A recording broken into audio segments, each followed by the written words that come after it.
Hi everyone at hashtag B1 Last News, hashtag CDC Whistleblower for Trends and Tips 138. And sorry we missed yesterday. We got too busy. We've only missed 2 days in 138 days, but there's been days that we've done. There have been days that we've done too. I'm here with that Tanner's dad, Timothy Welsh, my diehard partner in crime. So, why don't you say hello, Timothy? But Candace and I have been doing Periscope, so we haven't totally neglected you. Well, you guys have been on it. Well, I've been busy trying to. We had this meeting at my house where we were trying to get everything on a whiteboard that needed to be done with hashtag SP277. And so we had all these phenomenal ideas. It was just crazy, all this stuff. And then everybody left. And I feel like everybody came to my house, just said they were going to come clean my house, and they pulled everything out of all the closets and out of the garage and the cupboards and put it all over the living room and said, oh, see, now you're all organized. And that's kind of what it feels like.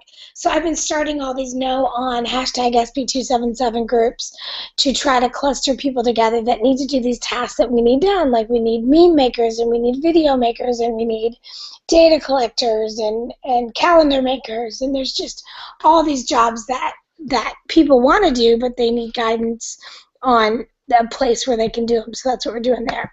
Finally got someone to take over the calendar. Super excited about that. That's calendarwiz.com, SB277. So again, calendarwiz.com/SB277. And they're doing a great job of putting these big things on here. The 5th, 6th, and 7th we have, and 8th, we have board meetings we really should be at.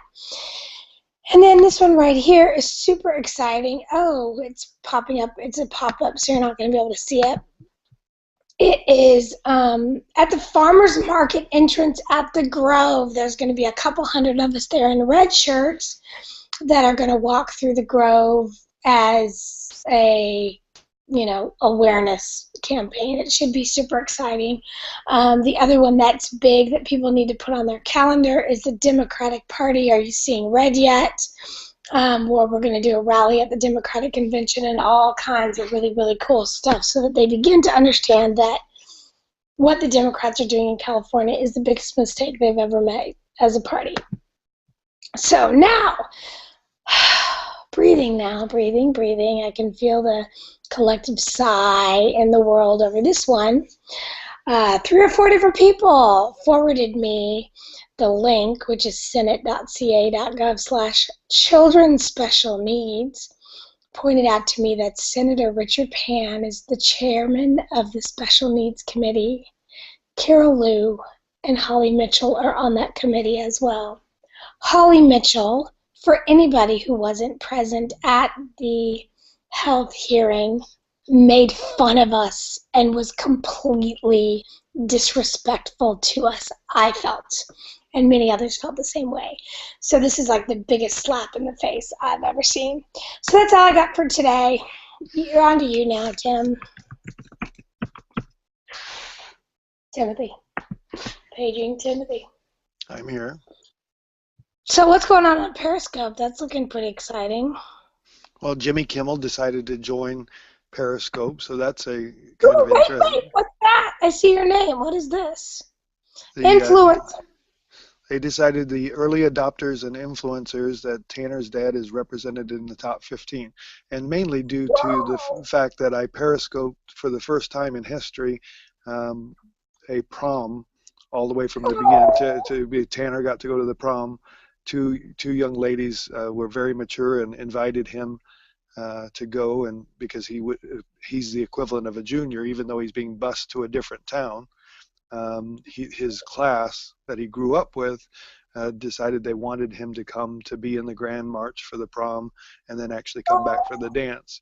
And so there's a picture in there that the 2 young ladies that escorted him in the Grand March, they each had their own dates as well, but they kind of went in with them and then they came back through.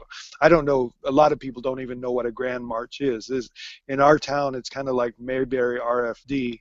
It hasn't moved since the 50s and 60s. They still introduce every couple that's going to go to the prom in the high school gymnasium in the afternoon before prom. So Right. they get dressed up about 3 o'clock in the afternoon, and their prom starts at 3 o'clock in the afternoon and goes to whenever. So, Oh my God. but yeah, they walked in with their dates, then they went back, and then they had Tanner escort them in, and they Oh. announced. So it was very beautiful and moving, and I stopped from crying because I was periscoping the whole thing, and kind of compartmentalized the whole thing.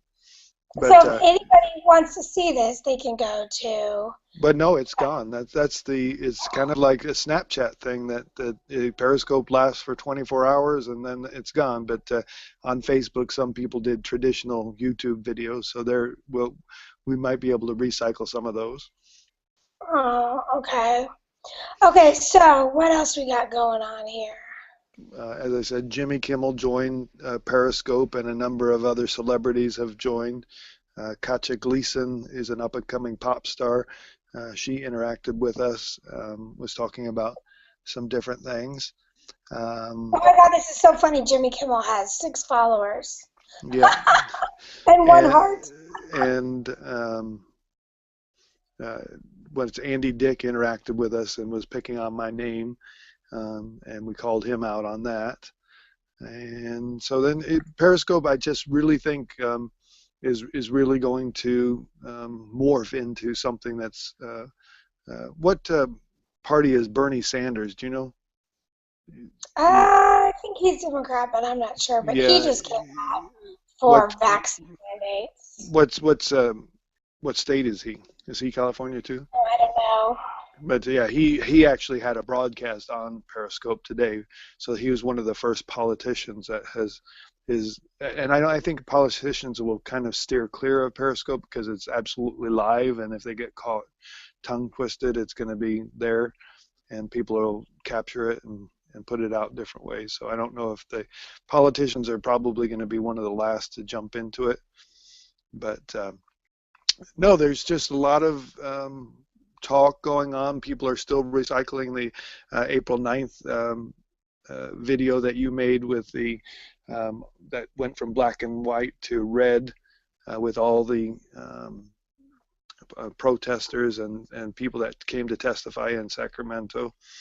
And so I'm that was noticing Candace is just loading all kinds of amazing memes. yeah, She's at CES Dave, so the time is right to go over to her thread and tweet the bejeebus out of it. She has a hashtag SP277 hashtag mine, so you could just go in and quote it and add other ones, but she's got it going on. she did another step by step Periscope where she was telling people how to tweet and said that she was going to go back to the basics and do the basics. Again, that video with Dr. Wakefield should be tinyurl.com slash Dr. Andrew Wakefield, with the doctor being Dr. Andrew Wakefield, should be played to every mother who's thinking about having a child and going for a well baby visit, because we talk about the script that doctors have. He does a great job there challenging and asking why something from 17 years ago is still front and center. Here's the one on the IOM report. So just all kinds of crazy, powerful stuff on her page. Okay, let's make this short and sweet. So there's your update. We still need tons and tons and tons of tweeters at hashtag SP277, hashtag mine, and we still need to populate hashtag CDC whistleblower. And then there's two articles that you should go find that were tweeted out today too. One that says being an advocate for your child is women's work, which was kind of facetious in saying that men need to step up to the plate and be advocates as well. And then there was another one that came out from that said the whooping cough vaccine wears out after a couple of years. And part of the 2012 outbreak of whooping cough was due to vaccinated kids that their shot had worn off. And so then again, we're learning now that again, vaccines just are not perfect in any way, that there's a lot of failure rates, a lot of side effects, a lot of problems, and it's just a model of thinking that we're protecting ourselves just like a magic pill. It doesn't work that way, and we've got chronic illness running out of our ears to the tune of 54% of our kids being ill, which is tinyurl.com/1in2 ONE INTWO, and you should have that memorized now. Everybody should lead with 1 and 2. And then, of course, there's the Be One Less, which has a great script on the top right here for your elected officials, which we need. And then there's also, what did I just think of that I wanted to show you, but I can't think of it. Oh, So I think we can. you just flipped past a great video of one of the testimonies too, that a doctor came and testified on behalf of our movement as far as saying that we need to question the vaccines. So I thought that was a very, very good one. Bottom line is we need video makers, and you can go to anniemoto.com. Kelly Fincher's doing it. Some other people are doing it.